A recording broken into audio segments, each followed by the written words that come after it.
সৃষ্টি নিরূপণ। ব্রহ্মা তপলোক আশ্রয় করে অবস্থান করতে লাগলেন। তিনি তপের প্রভাবে প্রথমে কতকগুলি মানুষপুত্র সৃষ্টি করলেন, কিন্তু তারা সকলেই ঊর্ধ্বরেতা।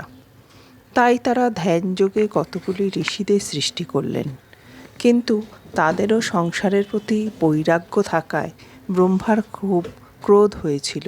সেই ক্রোধে নিজেই তিনি রোদন করতে লাগলেন। তার সেই রোদনের ফলে মহাদেবের আবির্ভাব হয়। রোদন থেকে আবির্ভূত হয়েছিলেন বলে মহাদেবকেই রুদ্র বলা হয়। তারপর সেই রুদ্ররূপী মহাদেব বললেন, হে ব্রহ্মণ, তোমার এত দুঃখ কেন? বলো, কিসের দুঃখ? আমি সেই দুঃখকে নাশ করব। তখন ব্রহ্মা বললেন, হে দেব, আমার মনে হচ্ছে সৃষ্টিতে কোনো বাধা সৃষ্টি হবে। আপনি এমন বিধান দিন যাতে সৃষ্টি বাধাহীন হয়। রুদ্রদেব বললেন, ঠিক আছে, আমি এই সৃষ্টিকে চিরস্থায়ী করব, তুমি নিশ্চিন্তে থাকো। একথা শুনে রুদ্রদেব তার গণদের সঙ্গে কৈলাসে ফিরে গেলেন।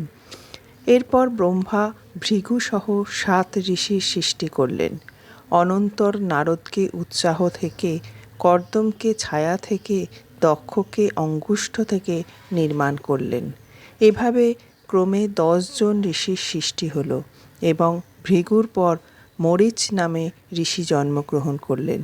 সেই মরিচি থেকে কশ্যপ জন্ম নিলেন।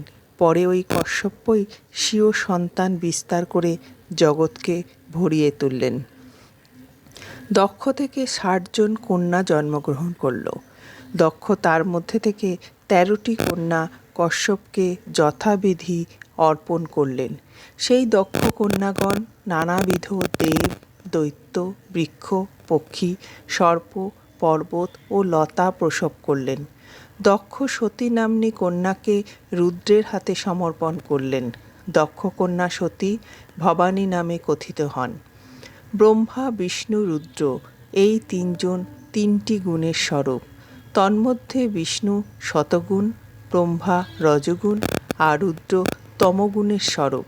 সেইরূপ গুণময়ী দেবী লক্ষ্মী শতগুণাশ্রিতা, ব্রহ্মাণী রজগুণময়ী আর সতী হলেন তমগুণ সম্পন্না।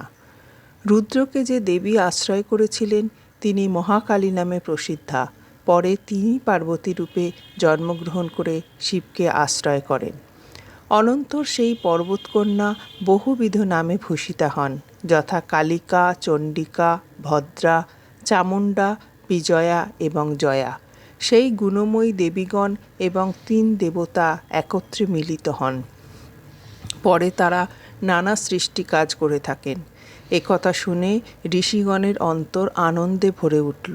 তারা সূতকে জিজ্ঞাসা করলেন, হে সূত, আপনি মুখপদ্ম থেকে হরেক কথারূপ অমৃত যত পান করছি তথাপি তৃপ্তি হচ্ছে না, আপনি আরও সেই কথামৃত ব্যাখ্যা করুন। দেবী প্রথমে দক্ষপুত্র পুত্রী, পরে পর্বতকন্যা, এক শরীরে 2 জনের কন্যা হলেন কিভাবে, এবং কিভাবেই বা সেই পার্বতী শিবকে আশ্রয় করলেন, এই সকল তত্ত্ব আমাদের সামনে আলোকপাত করুন।